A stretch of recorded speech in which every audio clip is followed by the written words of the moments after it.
She didn't hear the slightest noise of any sort till she heard me shut the door gently. Quietness of movement was one of Therese's accomplishments, and the harassed heiress of the Allegra millions naturally thought it was her sister coming again to renew the scene. Her heart sank within her. In the end she became a little frightened at the long silence, and raised her eyes. She didn't believe them for a long time. She concluded that I was a vision. In fact, the first word which I heard her utter was a low, awed no which, though I understood its meaning, chilled my blood like an evil omen. It was then that I spoke. "Yes," I said, "it's me that you see," and made a step forward. She didn't start, only her other hand flew to the edges of the fur coat, gripping them together over her breast. Observing this gesture, I sat down in the nearest chair. The book she had been reading slipped with a thump on the floor. "How is it possible that you should be here?" she said, still in a doubting voice. "I am really here," I said. "Would you like to touch my hand?" She didn't move at all, her fingers still clutched the fur coat. "What has happened?" "It's a long story, but you may take it from me that all is over. The tie between us is broken. I don't know that it was ever very close. It was an external thing. The true misfortune is that I have ever seen you." This last phrase was provoked by an exclamation of sympathy on her part. She raised herself on her elbow and looked at me intently. "All over?" she murmured. "Yes, we had to wreck the little vessel. It was awful. I feel like a murderer. But she had to be killed." "Why?" "Because I loved her too much. Don't you know that love and death go very close together? I could feel almost happy that it is all over, if you hadn't had to lose your love. Oh, amigo George, it was a safe love for you." "Yes," I said. "It was a faithful little vessel. She would have saved us all from any plain danger. But this was a betrayal." "It was, never mind. All that's past. The question is, what will the next one be?" "Why should it be that?" "I don't know. Life seems but a series of betrayals. There are so many kinds of them. This was a betrayed plan, but one can betray confidence, and hope and desire, and the most sacred." "But what are you doing here?" she interrupted. "Oh, yes. The eternal why. Till a few hours ago I didn't know what I was here for." "And what are you here for?" I asked point blank, and with a bitterness she disregarded. She even answered my question quite readily, with many words out of which I could make very little. I only learned that for at least 5 mixed reasons, none of which impressed me profoundly, Donna Rita had started at a moment's notice from Paris with nothing but a dressing bag, and permitting Rose to go and visit her aged parents for 2 days, and then follow her mistress. That girl of late had looked so perturbed and worried that the sensitive Rita, fearing that she was tired of her place, proposed to settle a sum of money on her which would have enabled her to devote herself entirely to her aged parents. And did I know what that extraordinary girl said? She had said, Don't let Madam think that I would be too proud to accept anything whatever from her, but I can't even dream of leaving Madam. I believe Madam has no friends. Not one. So instead of a large sum of money, Donna Rita gave the girl a kiss, and as she had been worried by several people who wanted her to go to Tolosa, she bolted down this way just to get clear of all those busybodies.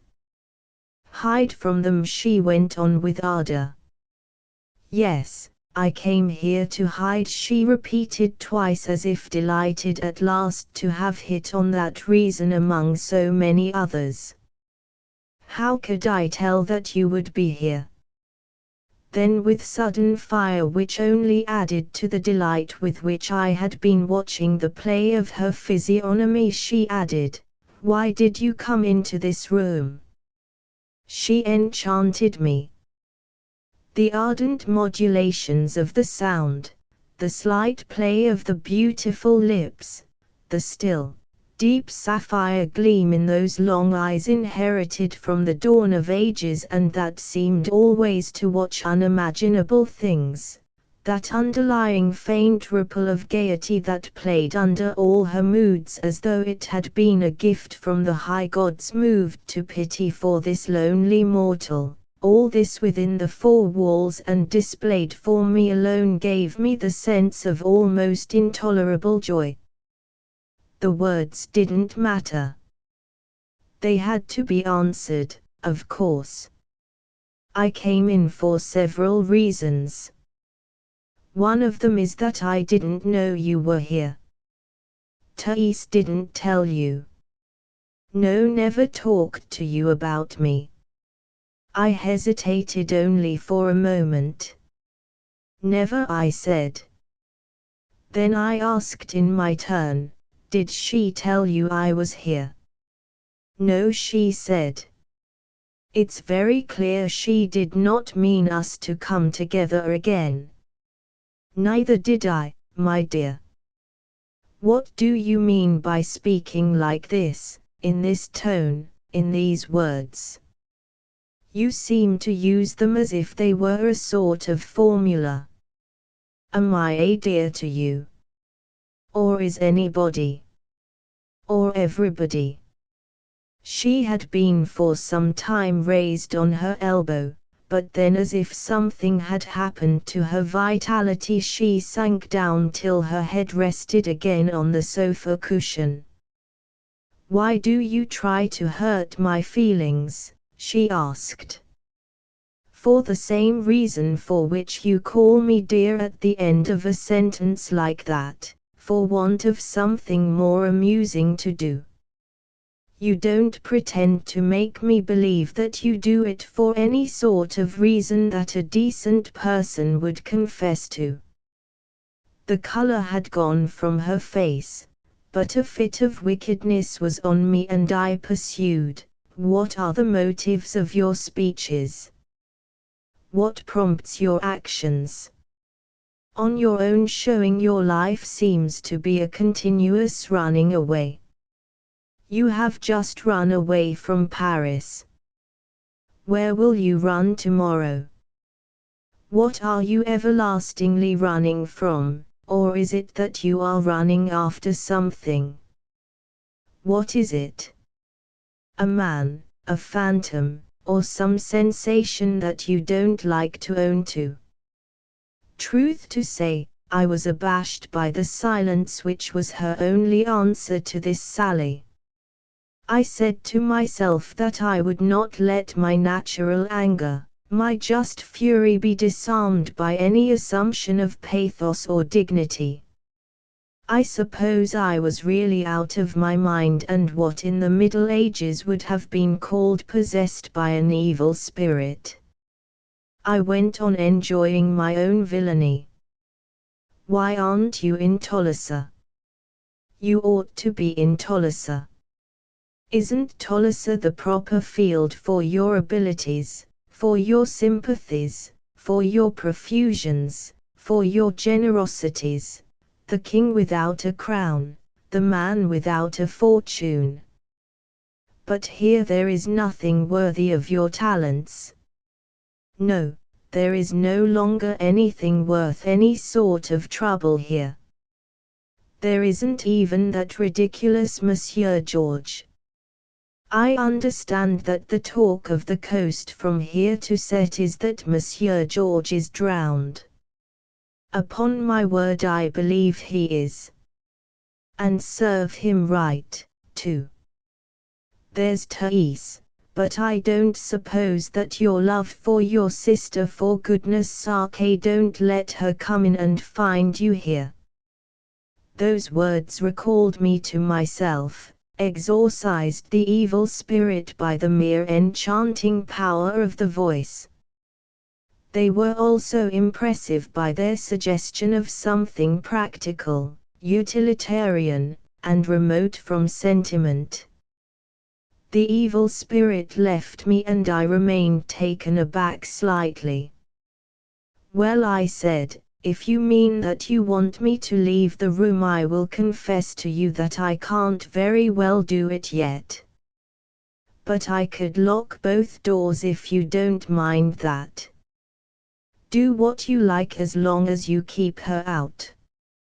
You two together would be too much for me tonight.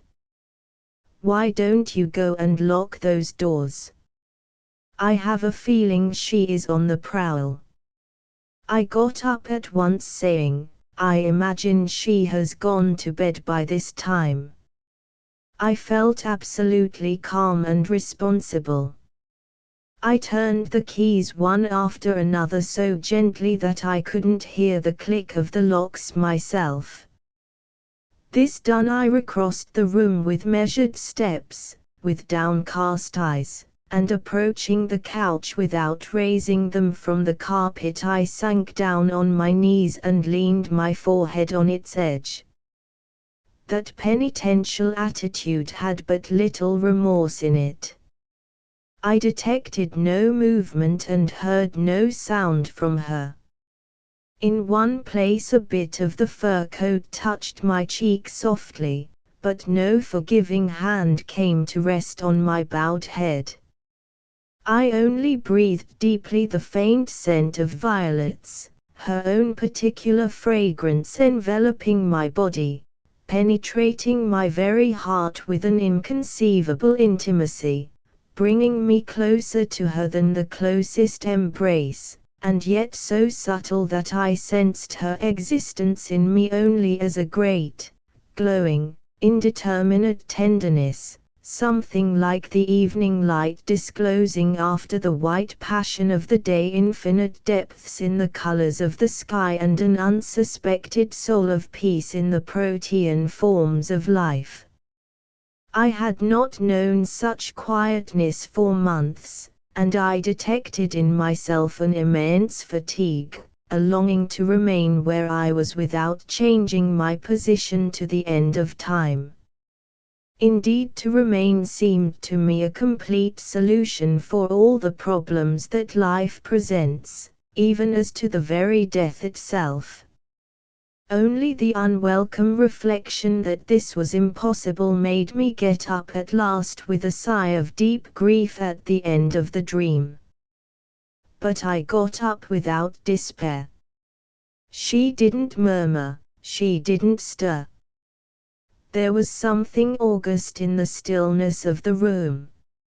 It was a strange peace which she shared with me in this unexpected shelter full of disorder in its neglected splendor. What troubled me was the sudden, as it were material, consciousness of time passing as water flows. It seemed to me that it was only the tenacity of my sentiment that held that woman's body, extended and tranquil above the flood. But when I ventured at last to look at her face, I saw her flushed, her teeth clenched, it was visible, her nostrils dilated, and in her narrow, level glancing eyes a look of inward and frightened ecstasy. The edges of the fur coat had fallen open and I was moved to turn away. I had the same impression as on the evening we parted, that something had happened which I did not understand, only this time I had not touched her at all. I really didn't understand. At the slightest whisper I would now have gone out without a murmur, as though that emotion had given her the right to be obeyed. But there was no whisper, and for a long time I stood leaning on my arm, looking into the fire and feeling distinctly between the four walls of that locked room the unchecked time flow past our two-stranded personalities. And suddenly she spoke. She spoke in that voice that was so profoundly moving without ever being sad, a little wistful perhaps, and always the supreme expression of her grace.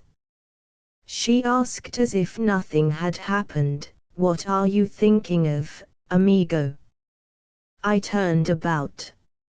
She was lying on her side, tranquil above the smooth flow of time, again closely wrapped up in her fur, her head resting on the old gold sofa cushion, bearing like everything else in that room the decoratively endless letters of her monogram, her face a little pale now, with the crimson lobe of her ear under the tawny mist of her loose hair, the lips a little parted, and her glance of melted sapphire level and motionless, darkened by fatigue.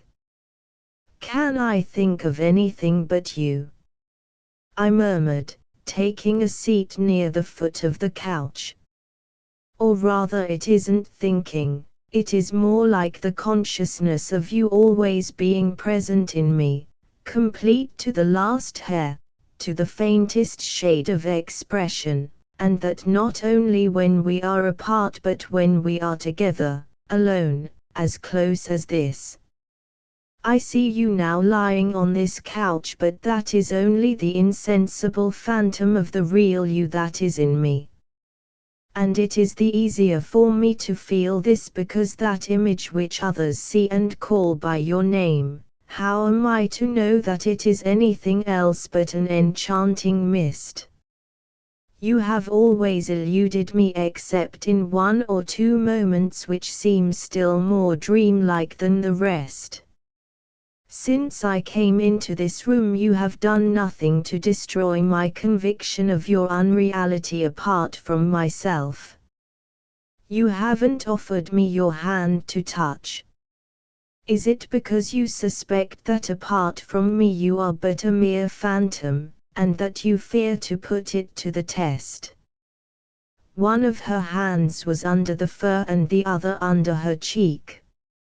She made no sound. She didn't offer to stir. She didn't move her eyes, not even after I had added, after waiting for a while, just what I expected. You are a cold illusion. She smiled mysteriously, right away from me, straight at the fire, and that was all. Chapter 6. I had a momentary suspicion that I had said something stupid. Her smile amongst many other things seemed to have meant that, too. And I answered it with a certain resignation, "Well, I don't know that you are so much missed. I remember once hanging on to you like a drowning man. But perhaps I had better not speak of this. It wasn't so very long ago, and you may. I don't mind. Well, well, I have kept an impression of great solidity. I'll admit that. A woman of granite. A doctor once told me that I was made to last forever, she said. But essentially it's the same thing, I went on. Granite, too, is insensible. I watched her profile against the pillow and there came on her face an expression I knew well when with an indignation full of suppressed laughter she used to throw at me the word imbecile. I expected it to come, but it didn't come. I must say, though, that I was swimmy in my head and now and then had a noise as of the sea in my ears, so I might not have heard it.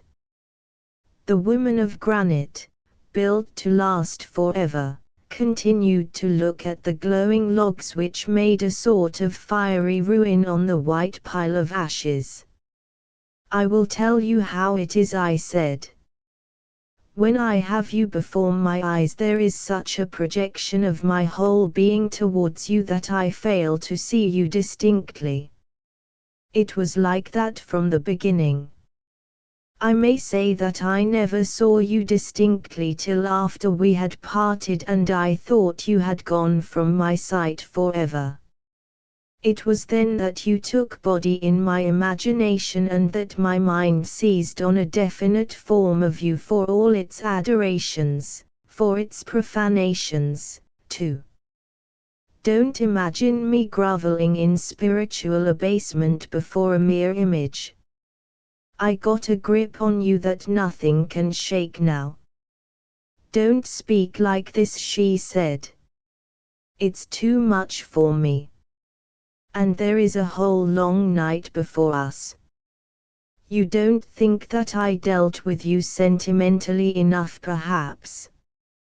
But the sentiment was there, as clear a flame as ever burned on earth from the most remote ages before that eternal thing which is in you, which is your heirloom.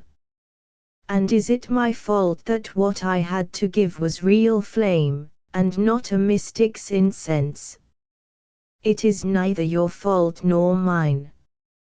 And now whatever we say to each other at night or in daylight, that sentiment must be taken for granted. It will be there on the day I die, when you won't be there." She continued to look fixedly at the red embers, and from her lips that hardly moved came the quietest possible whisper, "Nothing would be easier than to die for you." "Really?" I cried.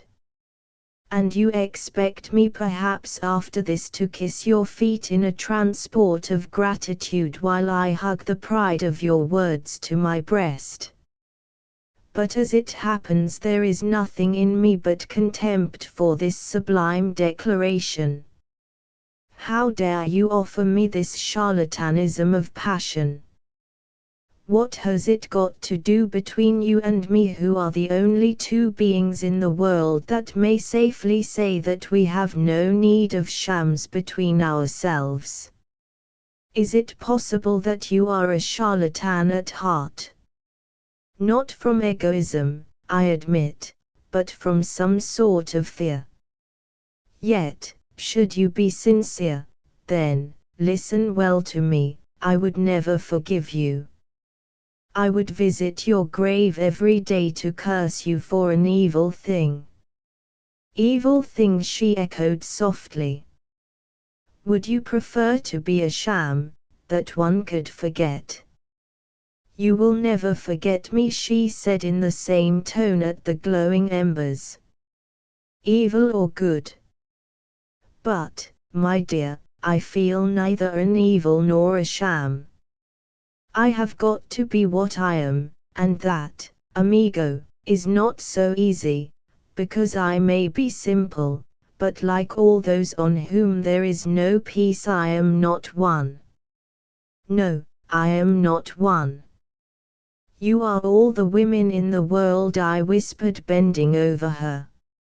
She didn't seem to be aware of anything and only spoke, always to the glow. If I were that I would say, "God help them then." But that would be more appropriate for Thais. For me, I can only give them my infinite compassion. I have too much reverence in me to invoke the name of a God of whom clever men have robbed me a long time ago. How could I help it? For the talk was clever and I had a mind. And I am also, as Thais says, naturally sinful. Yes, my dear, I may be naturally wicked, but I am not evil, and I could die for you. You, I said. You are afraid to die. Yes. But not for you. The whole structure of glowing logs fell down, raising a small turmoil of white ashes and sparks. The tiny crash seemed to wake her up thoroughly. She turned her head upon the cushion to look at me. It's a very extraordinary thing, we two coming together like this, she said with conviction. You coming in without knowing I was here and then telling me that you can't very well go out of the room. That sounds funny. I wouldn't have been angry if you had said that you wouldn't. It would have hurt me. But nobody ever paid much attention to my feelings. Why do you smile like this? At a thought. Without any charlatanism of passion, I am able to tell you of something to match your devotion. I was not afraid for your sake to come within a hair's breadth of what to all the world would have been a squalid crime. Note that you and I are persons of honor. And there might have been a criminal trial at the end of it for me. Perhaps the scaffold. Do you say these horrors to make me tremble? Oh, you needn't tremble. There shall be no crime. I need not risk the scaffold, since now you are safe.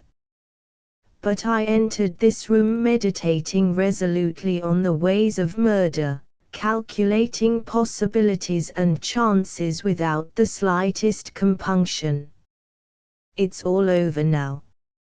It was all over directly I saw you here, but it had been so near that I shudder yet. She must have been very startled because for a time she couldn't speak. Then in a faint voice, for me. For me, she faltered out twice.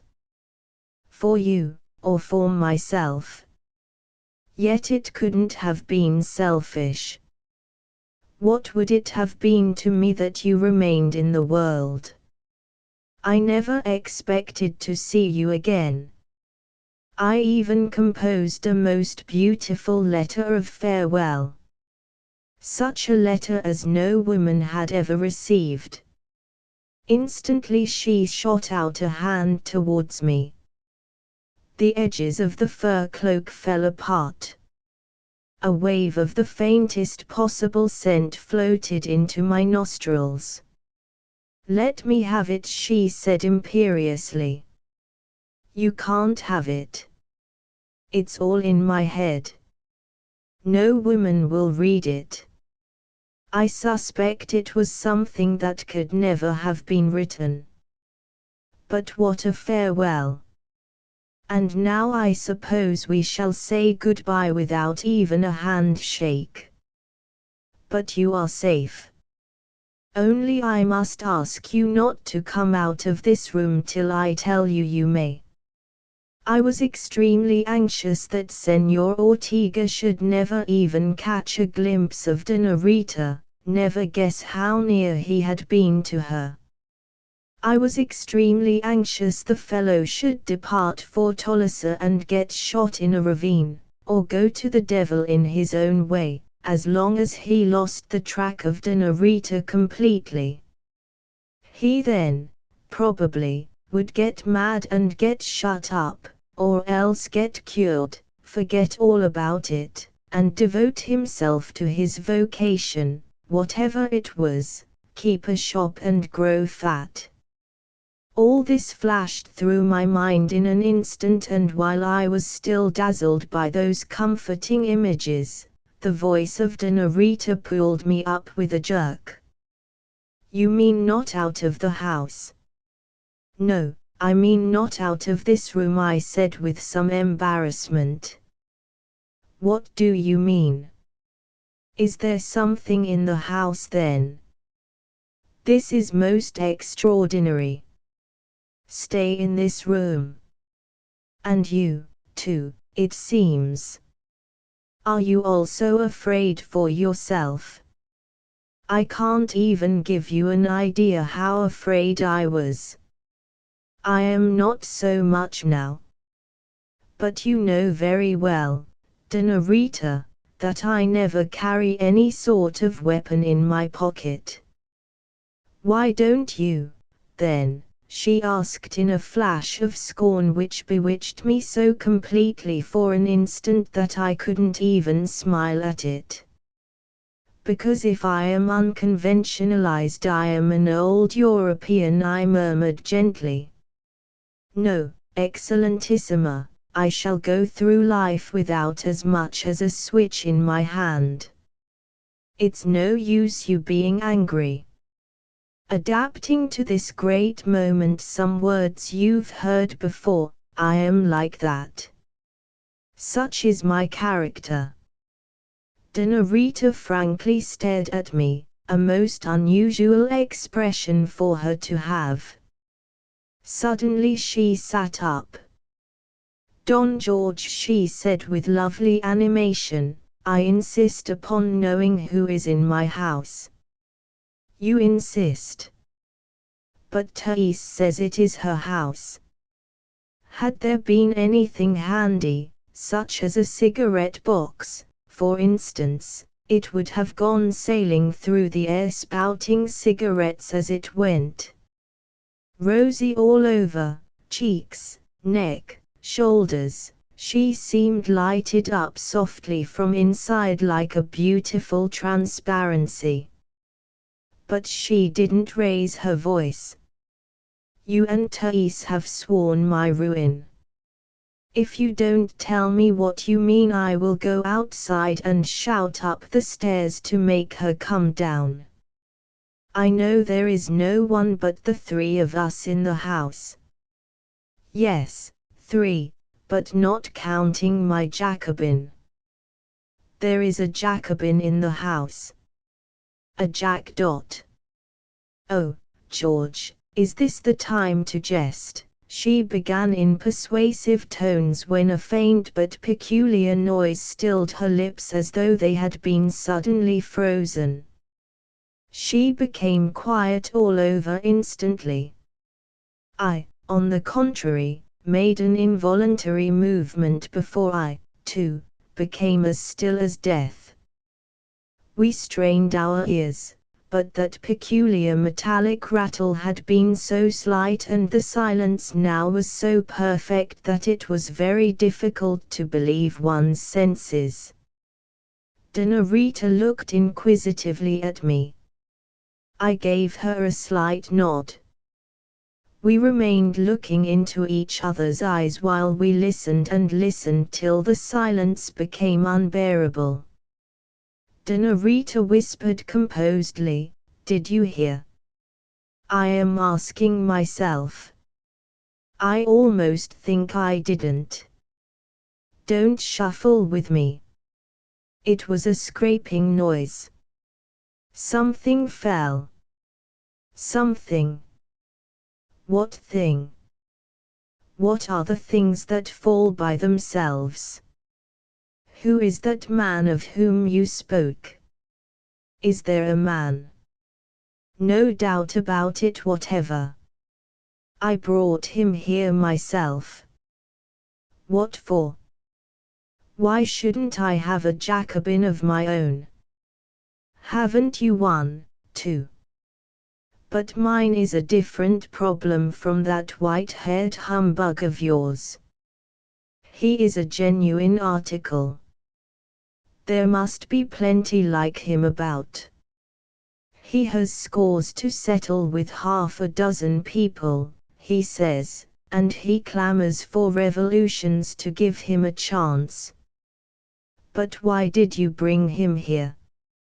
I don't know, from sudden affection. All this passed in such low tones that we seemed to make out the words more by watching each other's lips than through our sense of hearing. Man is a strange animal. I didn't care what I said. All I wanted was to keep her in her pose, excited and still, sitting up with her hair loose, softly glowing, the dark brown fur making a wonderful contrast with the white lace on her breast. All I was thinking of was that she was adorable and too lovely for words. I cared for nothing but that sublimely aesthetic impression. It summed up all life, all joy, all poetry. It had a divine strain. I am certain that I was not in my right mind.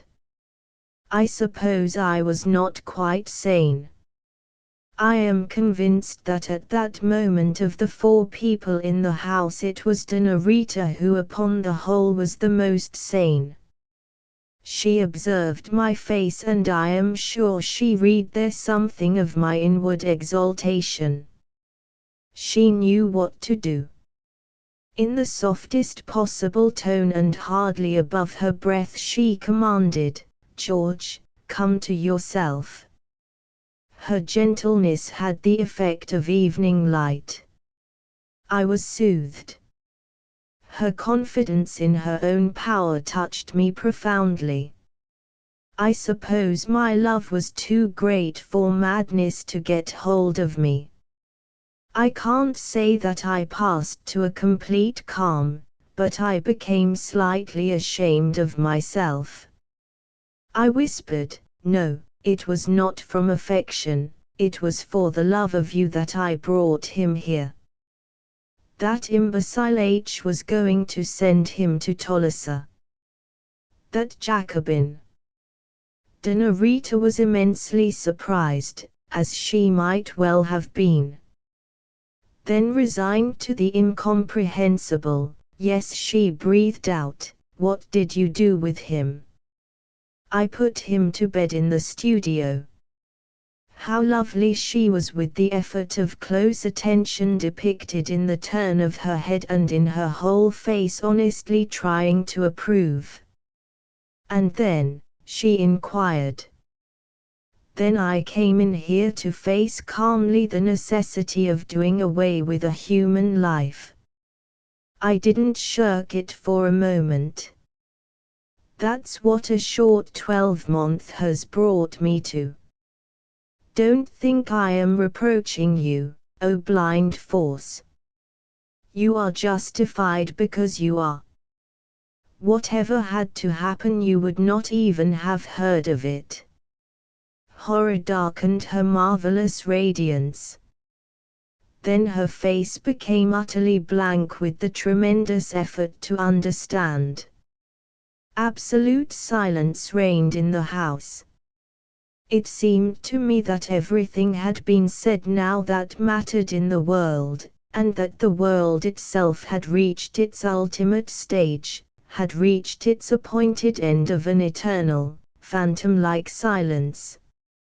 Suddenly Donna Rita raised a warning finger. I had heard nothing and shook my head, but she nodded hers and murmured excitedly, "Yes, yes, in the fencing room, as before." In the same way I answered her, "Impossible. The door is locked and Thais has the key."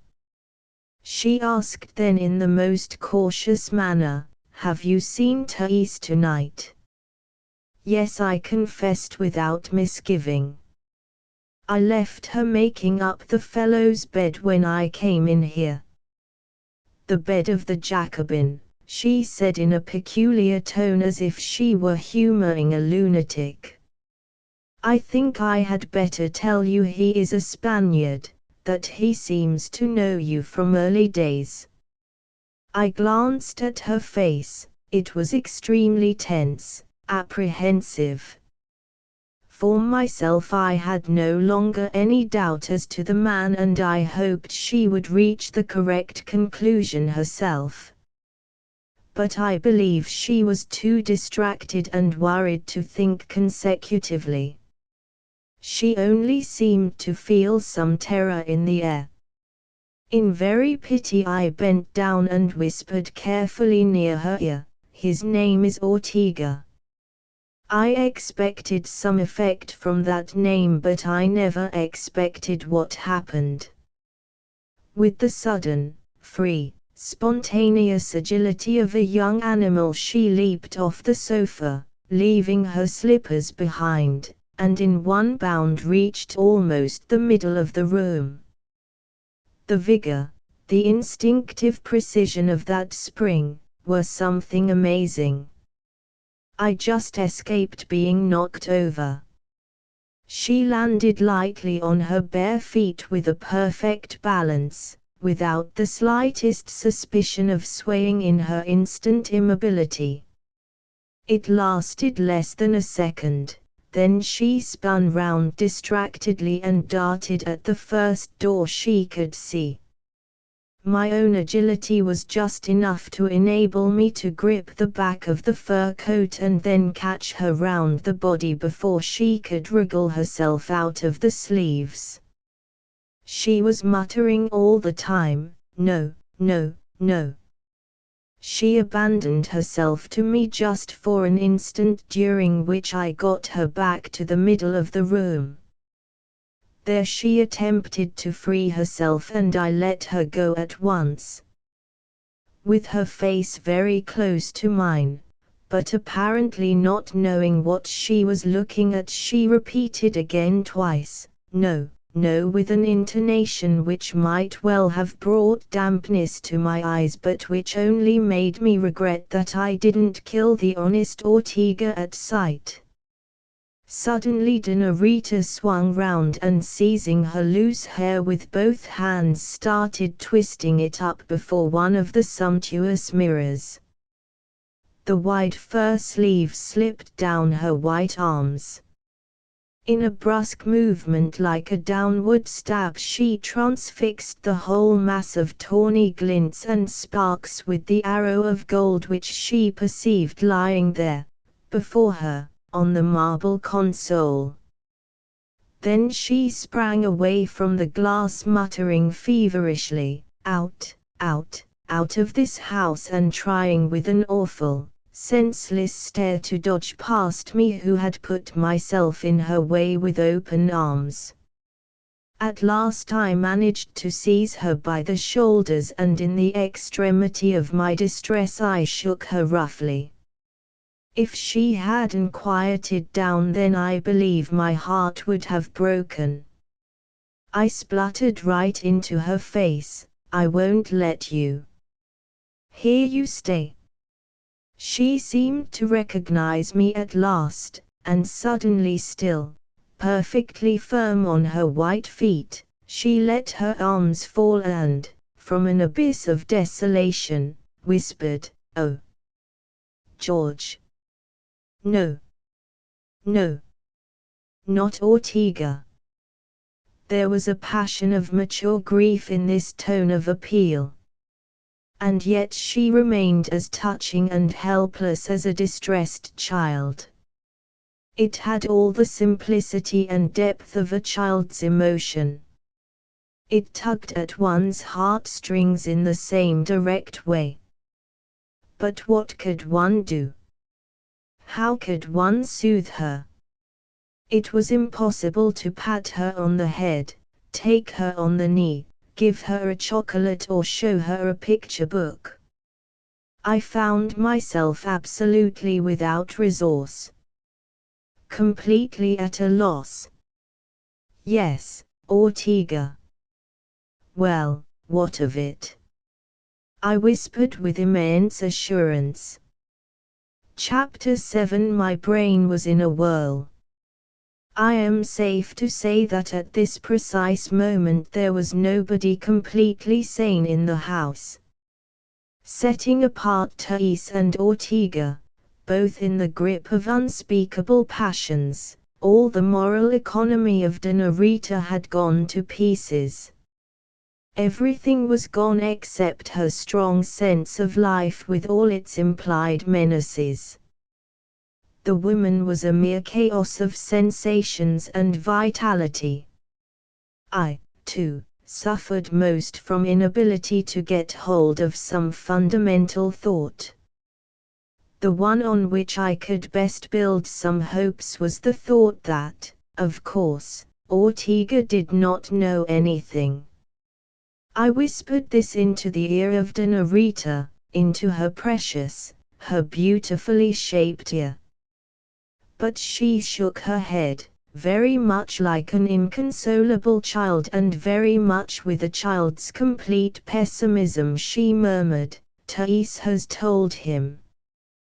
The words, "Oh, nonsense," never passed my lips, because I could not cheat myself into denying that there had been a noise, and that the noise was in the fencing room. I knew that room. There was nothing there that by the wildest stretch of imagination could be conceived as falling with that particular sound.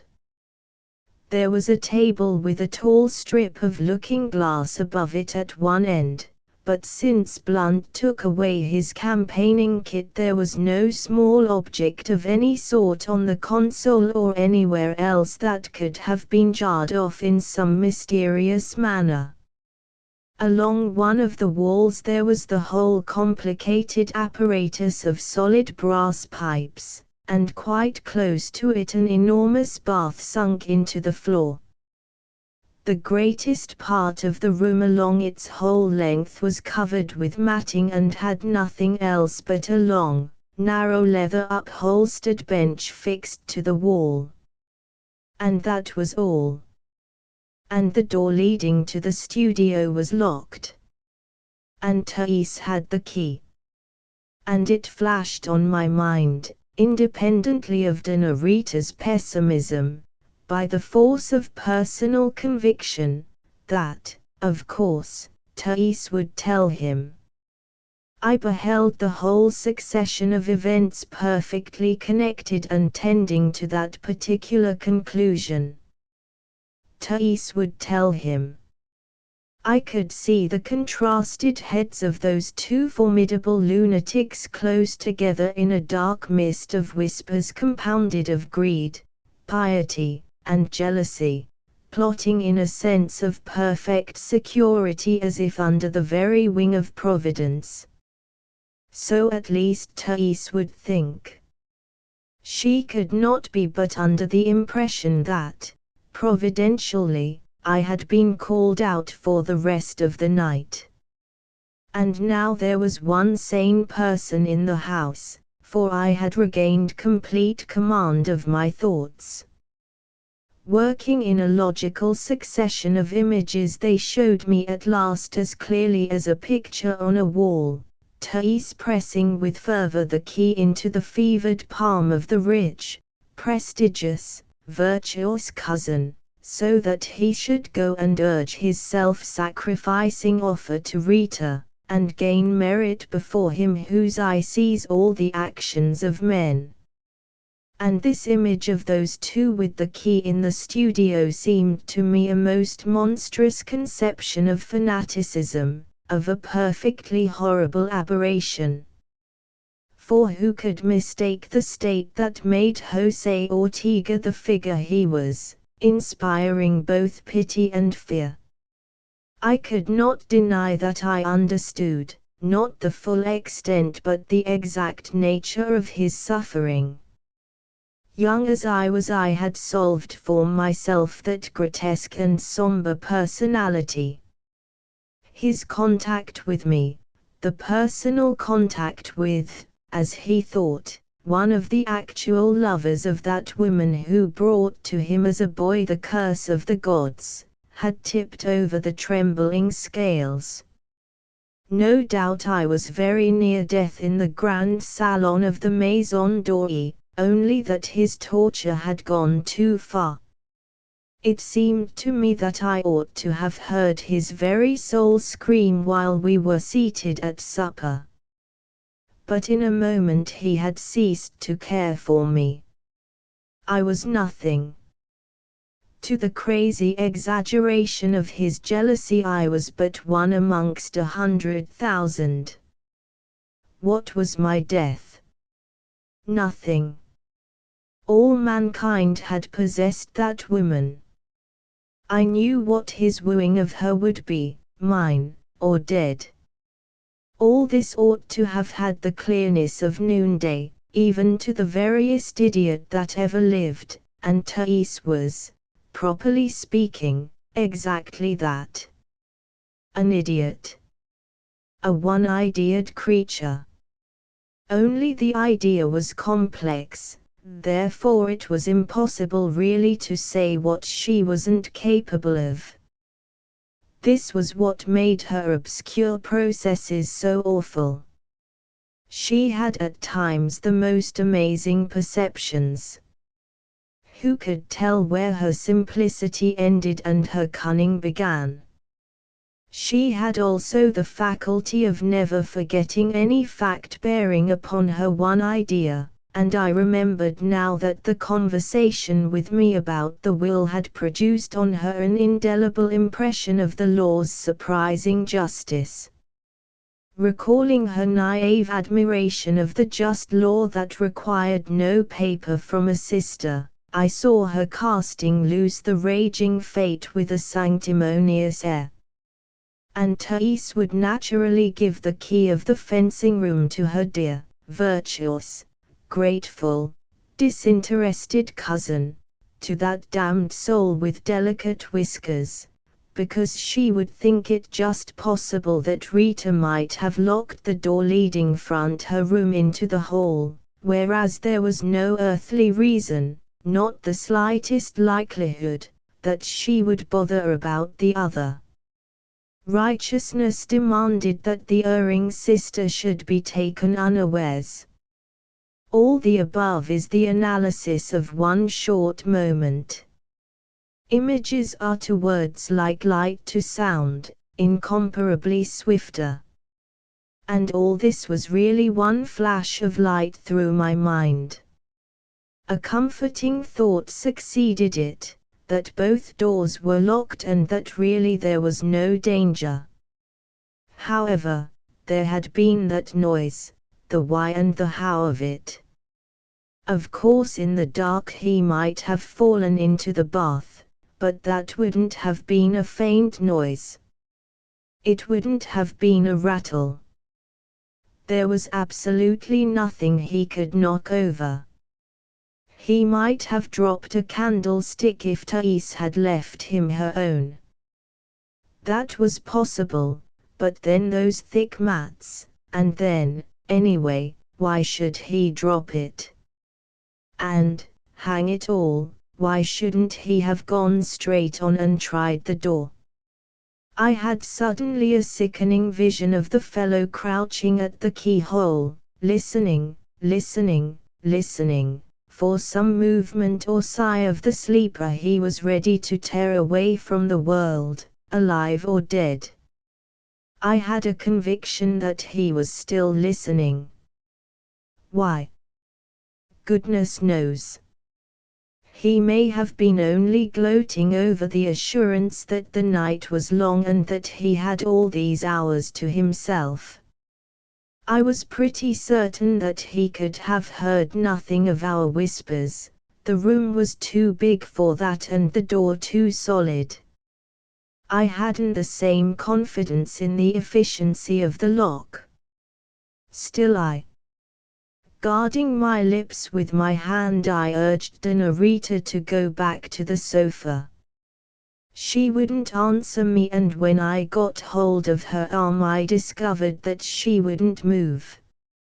She had taken root in that thick pile or busson carpet, and she was so rigidly still all over that the brilliant stones in the shaft of the arrow of gold, with the 6 candles at the head of the sofa blazing full on them, emitted no sparkle. I was extremely anxious that she shouldn't betray herself. I reasoned, save the mark, as a psychologist. I had no doubt that the man knew of her being there, but he only knew it by hearsay. And that was bad enough. I could not help feeling that if he obtained some evidence for his senses by any sort of noise, voice, or movement, his madness would gain strength enough to burst the lock. I was rather ridiculously worried about the locks. A horrid mistrust of the whole house possessed me. I saw it in the light of a deadly trap. I had no weapon, I couldn't say whether he had one or not. I wasn't afraid of a struggle as far as I, myself, was concerned, but I was afraid of it for Dinarita. To be rolling at her feet, locked in a literally tooth-and-nail struggle with Ortega would have been odious. I wanted to spare her feelings, just as I would have been anxious to save from any contact with mud the feet of that goat herd of the mountains with a symbolic face. I looked at her face. For immobility it might have been a carving. I wished I knew how to deal with that embodied mystery, to influence it, to manage it. Oh, how I longed for the gift of authority.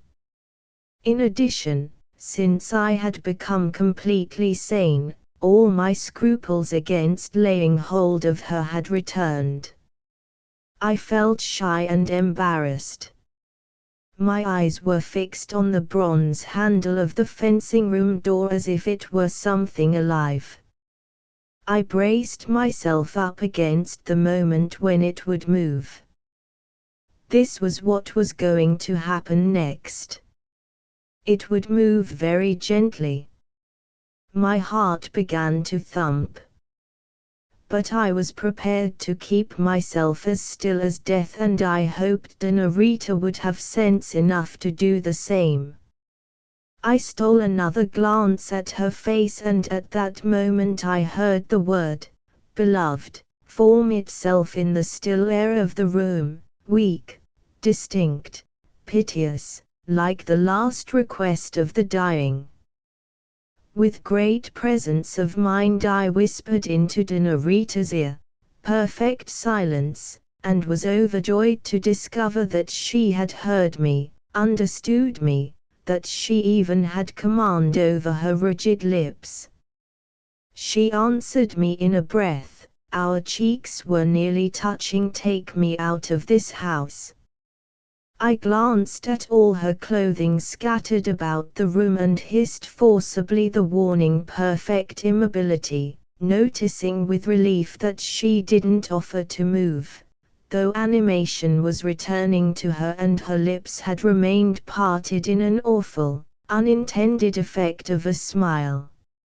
And I don't know whether I was pleased when she, who was not to be touched, gripped my wrist suddenly.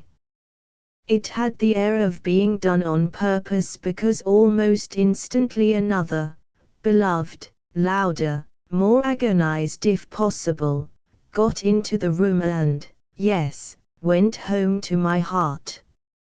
It was followed without any transition, preparation, or warning, by a positively bellowed, "Speak, perjured beast," which I felt pass in a thrill right through Dinarita like an electric shock, leaving her as motionless as before.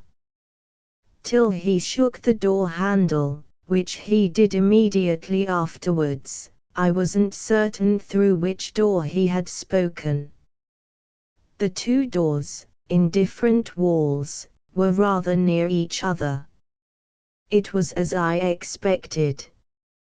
He was in the fencing room, thoroughly aroused, his senses on the alert to catch the slightest sound. A situation not to be trifled with. Leaving the room was for us out of the question.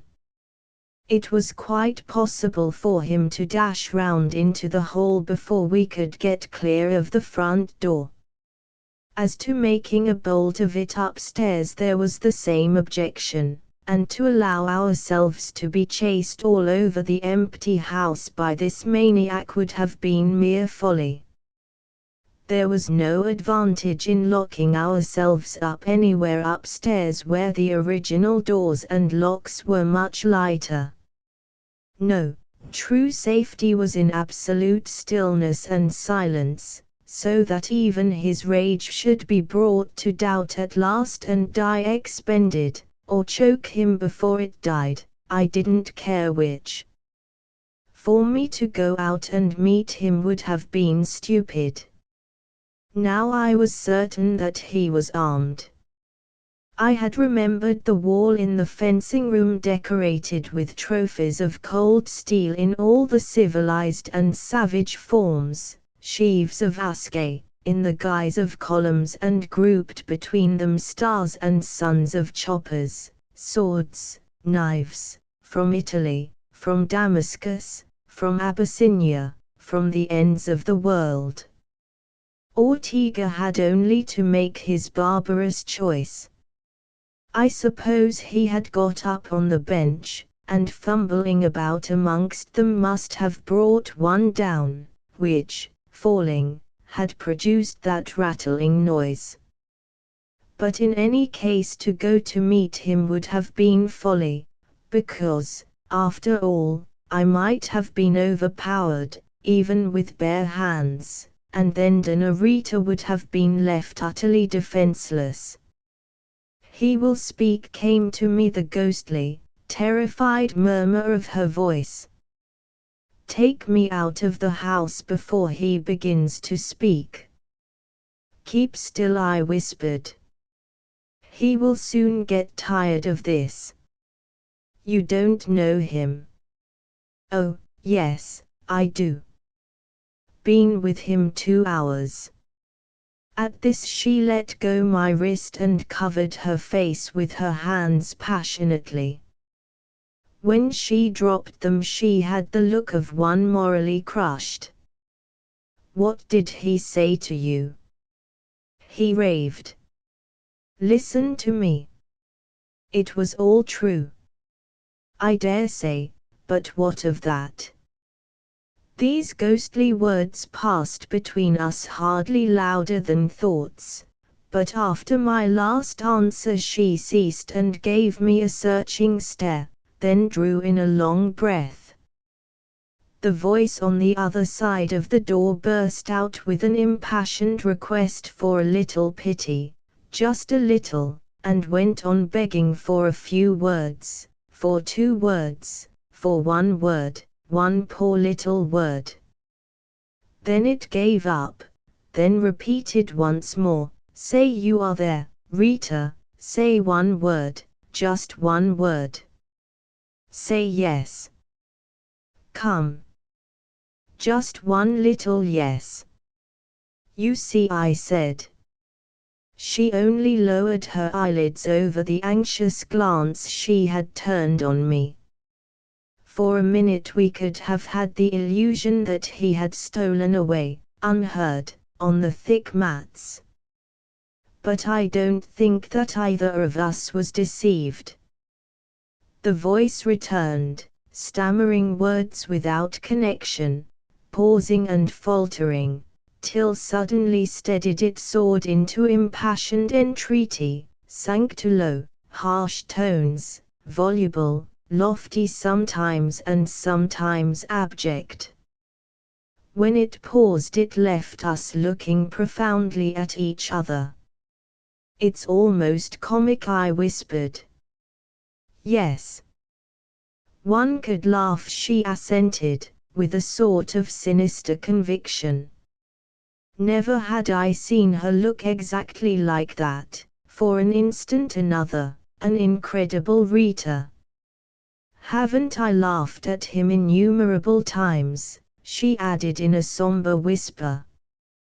He was muttering to himself out there, and unexpectedly shouted, "What?" as though he had fancied he had heard something. He waited a while before he started up again with a loud, "Speak up, Queen of the Goats." "With your goat tricks." All was still for a time. Then came a most awful bang on the door. He must have stepped back a pace to hurl himself bodily against the panels. The whole house seemed to shake. He repeated that performance once more, and then varied it by a prolonged drumming with his fists. It was comic. But I felt myself struggling mentally with an invading gloom, as though I were no longer sure of myself. "Take me out," whispered Rita feverishly. "Take me out of this house before it is too late." "You will have to stand it," I answered. "So be it, but then you must go away yourself. Go now, before it is too late." I didn't condescend to answer this. The drumming on the panels stopped and the absurd thunder of it died out in the house. I don't know why precisely then I had the acute vision of the red mouth of José Ortega wriggling with rage between his funny whiskers. He began afresh but in a tired tone. "Do you expect a fellow to forget your tricks, you wicked little devil? Haven't you ever seen me dodging about to get a sight of you amongst those pretty gentlemen, on horseback, like a princess, with pure cheeks like a carved saint? I wonder I didn't throw stones at you, I wonder I didn't run after you shouting the tale, curse my timidity. But I dare say they knew as much as I did. More. All the new tricks, if that were possible." While he was making this uproar, Rita put her fingers in her ears and then suddenly changed her mind and clapped her hands over my ears. Instinctively I disengaged my head, but she persisted. We had a short tussle without moving from the spot, and suddenly I had my head free, and there was complete silence. He had screamed himself out of breath, but Rita, muttering, too late," got her hands away from my grip and slipping altogether out of her fur coat seized some garment lying on a chair nearby, I think it was her skirt, with the intention of dressing herself, I imagine, and rushing out of the house. Determined to prevent this, but indeed without thinking very much what I was doing, I got hold of her arm. That struggle was silent, too, but I used the least force possible and she managed to give me an unexpected push. Stepping back to save myself from falling, I overturned the little table, bearing the 6-branched candlestick. It hit the floor, rebounded with a dull ring on the carpet, and by the time it came to a rest every single candle was out. He on the other side of the door naturally heard the noise and greeted it with a triumphant screech, "Aha! I've managed to wake you up," the very savagery of which had a laughable effect. I felt the weight of Rita grow on my arm and thought it best to let her sink on the floor, wishing to be free in my movements and really afraid that now he had actually heard a noise he would infallibly burst the door. But he didn't even thump it. He seemed to have exhausted himself in that scream. There was no other light in the room but the darkened glow of the embers, and I could hardly make out amongst the shadows of furniture Rita sunk on her knees in a penitential and despairing attitude. Before this collapse I, who had been wrestling desperately with her a moment before, felt that I dare not touch her. This emotion, too, I could not understand. This abandonment of herself, this conscience-stricken humility. A humbly imploring request to open the door came from the other side.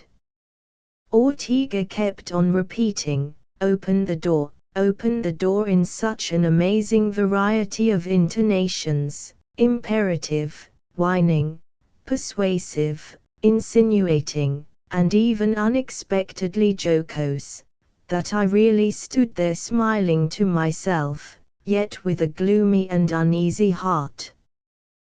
Then he remarked, parenthetically as it were, "Oh, you know how to torment a man, you brown-skinned, lean, grinning, disheveled imp, you." And mark, he expounded further, in a curiously doctoral tone, "You are in all your limbs hateful, your eyes are hateful, and your mouth is hateful, and your hair is hateful, and your body is cold and vicious like a snake, and altogether you are perdition." This statement was astonishingly deliberate. He drew a moaning breath after it and uttered in a heart-rending tone, "You know, Rita, that I cannot live without you. I haven't lived. I am not living now. This isn't life. Come, Rita, you can't take a boy's soul away and then let him grow up and go about the world, poor devil, while you go amongst the rich from one pair of arms to another, showing all your best tricks. But I will forgive you if you only open the door," he ended in an inflated tone. "You remember how you swore time after time to be my wife. You are more fit to be Satan's wife, but I don't mind. You shall be my wife." A sound near the floor made me bend down hastily with a stern, "Don't laugh," for in his grotesque, almost burlesque discourses there seemed to me to be truth, passion, and horror enough to move a mountain. Suddenly suspicion seized him out there. With perfectly farcical unexpectedness he yelled shrilly, "Oh, you deceitful wretch! You won't escape me. I will have you." And in a manner of speaking he vanished. Of course I couldn't see him, but somehow that was the impression. I had hardly time to receive it when crash! He was already at the other door.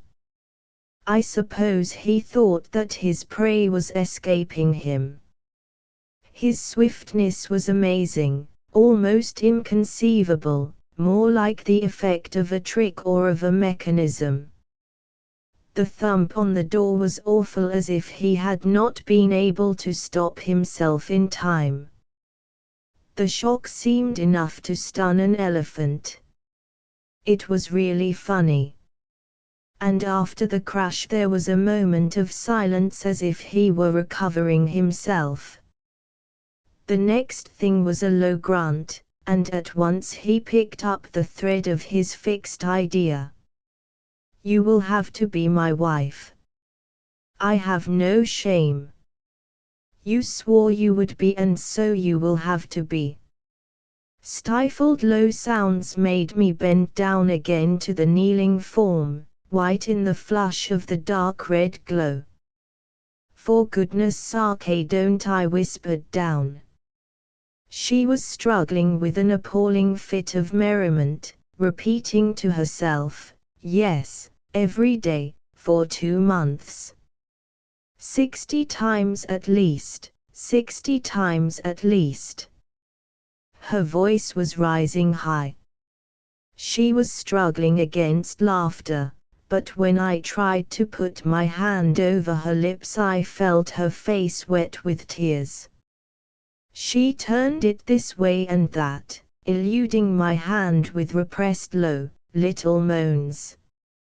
I lost my caution and said, "Be quiet," so sharply as to startle myself, and her, too, into expectant stillness. Ortega's voice in the hall asked distinctly, "Eh? What's this?" And then he kept still on his side listening, but he must have thought that his ears had deceived him. He was getting tired, 2. He was keeping quiet out there, resting. Presently he sighed deeply, then in a harsh melancholy tone he started again. My love, my soul, my life, do speak to me. What am I that you should take so much trouble to pretend that you aren't there? Do speak to me, he repeated tremulously, following this mechanical appeal with a string of extravagantly endearing names, some of them quite childish, which all of a sudden stopped dead, and then after a pause there came a distinct, unutterably weary, "What shall I do now?" as though he were speaking to himself. I shuddered to hear rising from the floor, by my side, a vibrating, scornful, "Do. Why, slink off home looking over your shoulder as you used 2 years ago when I had done with you, all but the laughter." "Rita," I murmured, appalled.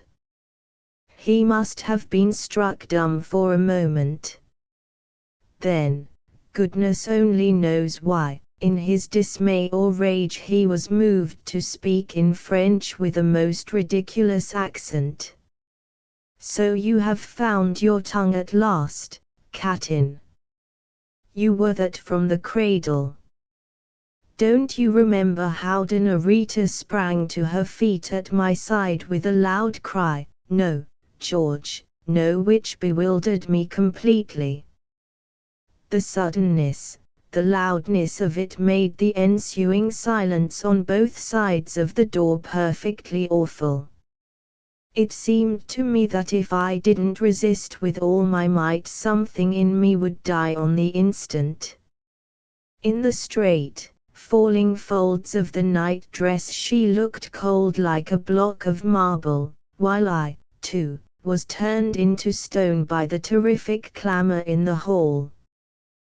"Thais, Thais," yelled Ortega. "She has got a man in there."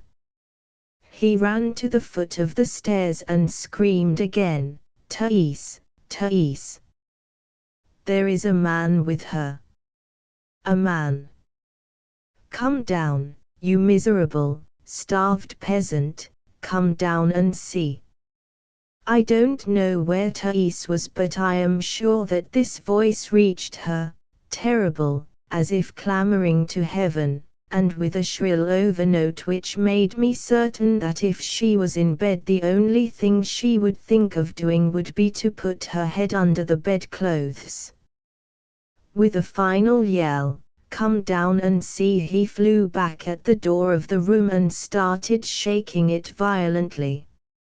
It was a double door, very tall, and there must have been a lot of things loose about its fittings, bolts, latches, and all those brass applications with broken screws, because it rattled, it clattered, it jingled, and produced also the sound as of thunder rolling in the big, empty hall. It was deafening, distressing, and vaguely alarming, as if it could bring the house down. At the same time the futility of it had, it cannot be denied, a comic effect. The very magnitude of the racket he raised was funny. But he couldn't keep up that violent exertion continuously, and when he stopped to rest we could hear him shouting to himself in vengeful tones. He saw it all. He had been decoyed there. Rattle, rattle, rattle. He had been decoyed into that town, he screamed, getting more and more excited by the noise he made himself, in order to be exposed to this. Rattle, rattle. By this shameless Katin. Katin. Katin. He started at the door again with superhuman vigor. Behind me I heard Rita laughing softly, statuesque, turned all dark in the fading glow. I called out to her quite openly, do keep your self-control." And she called back to me in a clear voice, "Oh, my dear, will you ever consent to speak to me after all this? But don't ask for the impossible." He was born to be laughed at. "Yes," I cried. "But don't let yourself go." I don't know whether Ortega heard us. He was exerting then his utmost strength of lung against the infamous plot to expose him to the derision of the fiendish associates of that obscene woman. Then he began another interlude upon the door, so sustained and strong that I had the thought that this was growing absurdly impossible, that either the plaster would begin to fall off the ceiling or he would drop dead next moment. Out there. He stopped, uttered a few curses at the door, and seemed calmer from sheer exhaustion. "This story will be all over the world," we heard him begin. "Deceived, dacoit, invade, in order to be made a laughing-stock before the most debased of all mankind, that woman and her associates." This was really a meditation. And then he screamed, "I will kill you all." Once more he started worrying the door, but it was a startlingly feeble effort which he abandoned almost at once. He must have been at the end of his strength. Rita from the middle of the room asked me recklessly loud, "Tell me, wasn't he born to be laughed at?" I didn't answer her. I was so near the door that I thought I ought to hear him panting there. He was terrifying, but he was not serious. He was at the end of his strength, of his breath, of every kind of endurance, but I did not know it. He was done up, finished, but perhaps he did not know it himself. How still he was! Just as I began to wonder at it, I heard him distinctly give a slap to his forehead. "I see it all," he cried. "That miserable, canting peasant woman upstairs has arranged it all. No doubt she consulted her priests. I must regain my self-respect. Let her die first." I heard him make a dash for the foot of the stairs. I was appalled, yet to think of Thais being hoisted with her own petard was like a turn of affairs in a farce. A very ferocious farce. Instinctively I unlocked the door. Rita's contralto laugh rang out loud, bitter, and contemptuous, and I heard Ortega's distracted screaming as if under torture. "It hurts. It hurts. It hurts." I hesitated just an instant, half a second, no more, but before I could open the door wide there was in the hall a short groan and the sound of a heavy fall. The sight of Ortega lying on his back at the foot of the stairs arrested me in the doorway. One of his legs was drawn up, the other extended fully, his foot very near the pedestal of the silver statuette holding the feeble and tenacious gleam which made the shadows so heavy in that hall. One of his arms lay across his breast. The other arm was extended full length on the white and black pavement with the hand palm upwards and the fingers rigidly spread out. The shadow of the lowest step slanted across his face, but one whisker and part of his chin could be made out. He appeared strangely flattened. He didn't move at all. He was in his shirt sleeves. I felt an extreme distaste for that sight. The characteristic sound of a key whirring in the lock stole into my ears. I couldn't locate it, but I didn't attend much to that at first. I was engaged in watching Señor Ortega. But for his raised leg he clung so flat to the floor and had taken on himself such a distorted shape that he might have been the mere shadow of Señor Ortega. It was rather fascinating to see him so quiet at the end of all that fury, clamor, passion, and uproar. Surely there was never anything so still in the world as this Ortega. I had a bizarre notion that he was not to be disturbed. A noise like the rattling of chain links, a small grind and click exploded in the stillness of the hall, and a voice began to swear in Italian. These surprising sounds were quite welcome. They recalled me to myself, and I perceived they came from the front door, which seemed pushed a little ajar. Was somebody trying to get in? I had no objection. I went to the door and said, "Wait a moment, it's on the chain." The deep voice on the other side said, "What an extraordinary thing," and I assented mentally. It was extraordinary.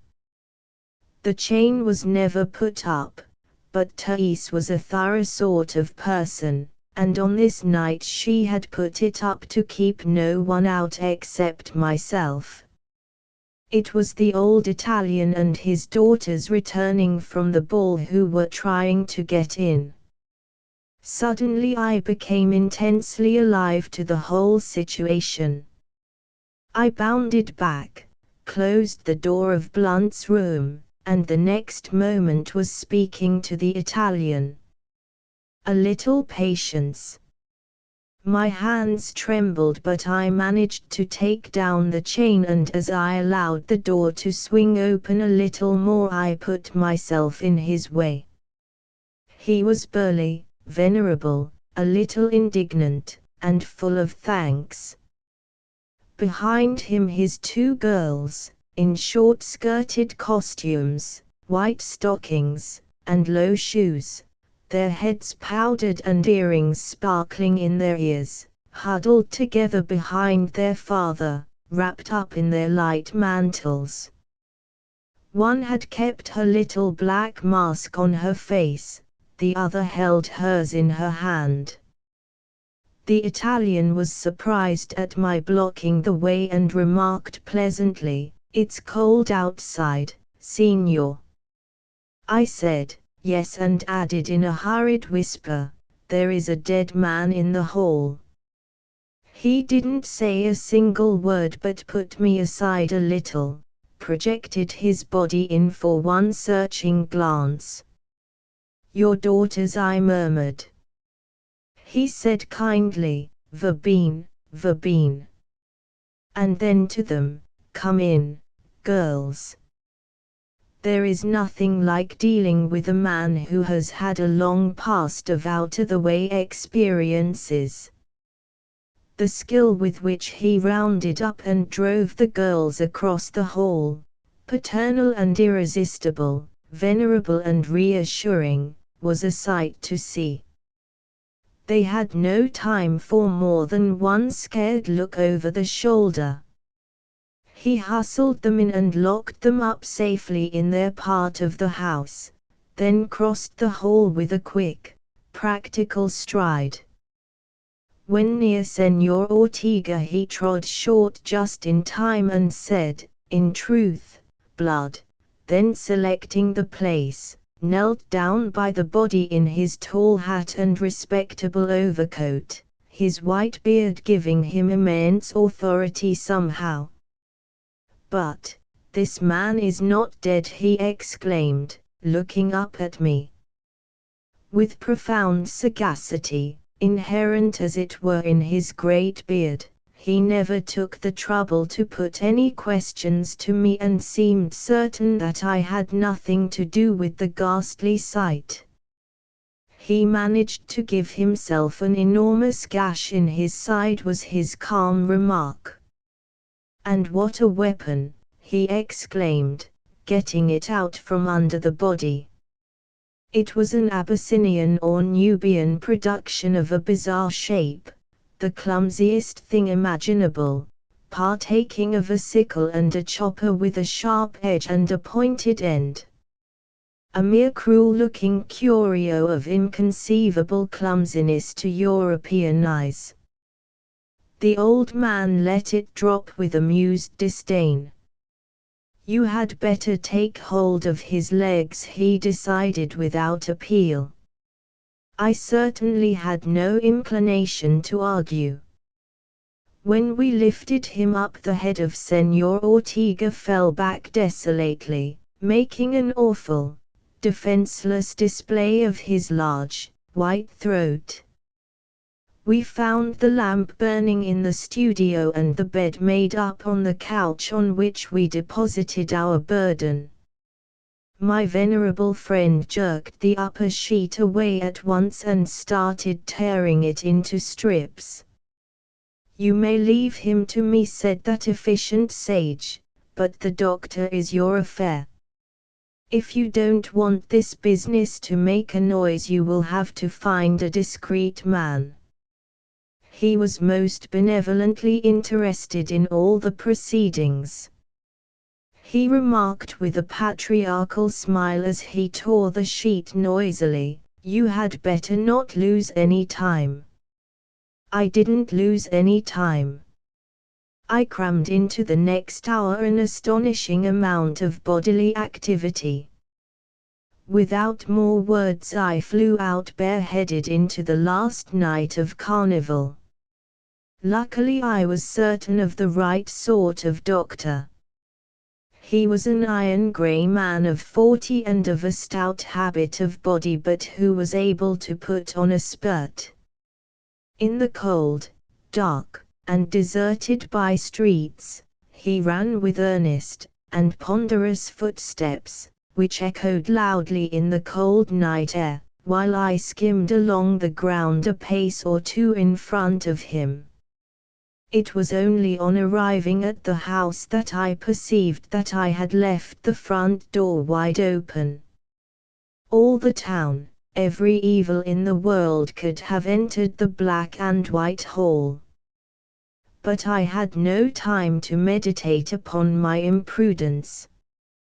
The doctor and I worked in silence for nearly an hour, and it was only then, while he was washing his hands in the fencing room, that he asked, what was he up to, that imbecile?